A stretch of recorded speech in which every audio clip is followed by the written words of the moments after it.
YCP మాజీ MLA Bolla Brahmanaidu Hyderabad శివార్లలోని 1000 కోట్ల విలువైన ప్రభుత్వ భూమిని కొట్టేసేందుకు చేసిన ఘరానా భూదందా వెలుగులోకి వచ్చింది.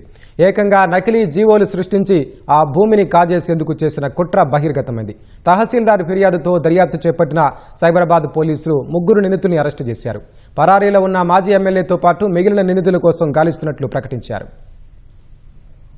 హైదరాబాద్ కోకాపేట నియోపోలిస్లో గతంలో ఎకరా 100 కోట్లకు అమ్ముడుపోగా అక్కడికి సమీపంలోని ప్రభుత్వ భూమిని కొట్టేసేందుకు వైసీపీ మాజీ ఎమ్మెల్యే బొల్ల బ్రహ్మనాయుడు కుట్ర పన్నడం చర్చనీయాంశంగా మారింది. రంగారెడ్డి జిల్లా గండిపేట గ్రామంలోని సర్వే నంబర్ 18లో ప్రభుత్వానికి 104 ఎకరాల 25 కుంటల భూమి ఉందని శేరిలింగంపల్లి డీసీపీ శ్రీనివాస్ తెలిపారు. 1954-55 రికార్డుల ప్రకారం పోరంబోకు కంచెగా ఇది నమోదై ఉందని వివరించారు. అందులో కొంత భూమి తమదేనంటూ నిమ్మల దశరథ్ కుమారులు, నిమ్మల రాజేష్ గౌడ్, వేణుగోపాల్, రామస్వామి, కుమార్తె గారెల మంగ అప్పుడప్పుడు ఆ భూమిలోకి వచ్చేవారని వివరించారు. ప్రభుత్వ యంత్రాంగం వారిని ఖాళీ చేయించేందుకు ప్రయత్నించిన క్రమంలో 2012లో వాళ్లు హైకోర్టులో రిట్ పిటిషన్ వేశారని వెల్లడించారు. వాదనల అనంతరం 2025 అక్టోబర్ 6న భూమి ప్రభుత్వానిదేనని తీర్పు ఇచ్చిన కోర్టు పిటిషన్ను కొట్టివేసిందని డీసీపీ చెప్పారు. ఇల్లు కూల్చివేసి ఖాళీ చేయించినా ఆ భూమిపై కన్నేసిన నిందితులు కొన్ని రోజుల నుంచి ఆ సర్వే నంబర్లోని కొంత భూమిని ప్రభుత్వం 5గురికి ఇచ్చినట్లు వాట్సాప్ గ్రూప్లో ప్రచారం చేశారని డీసీపీ తెలిపారు.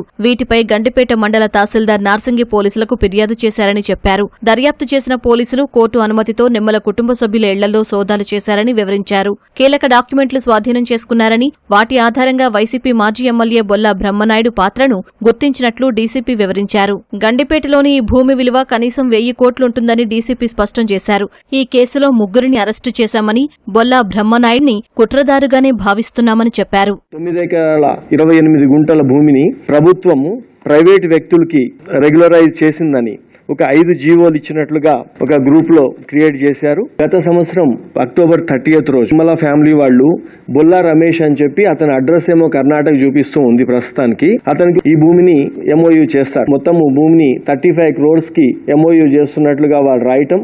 వినికొండ ఎక్స్ఎమ్మెల్యే బొల్లా బ్రహ్మనాయుడు ఈ గవర్నమెంట్ ల్యాండ్ ని రెగ్యులరైజ్ చేయిస్తామని చెప్పి ఇన్వెస్ట్మెంట్ చేయడానికి ముందుకొచ్చి ఆ రాధాకృష్ణకు కూడా పెద్ద మొత్తంలో డబ్బులు ఇచ్చారని బొల్లా బ్రహ్మనాయుడు అనే ఈ ఎక్స్ఎమ్మెల్యే 2 transactions లో తన అకౌంట్ నుంచే వేణుగౌడ్కి తర్వాత రామస్వామికి డబ్బులు పంపడం జరిగింది.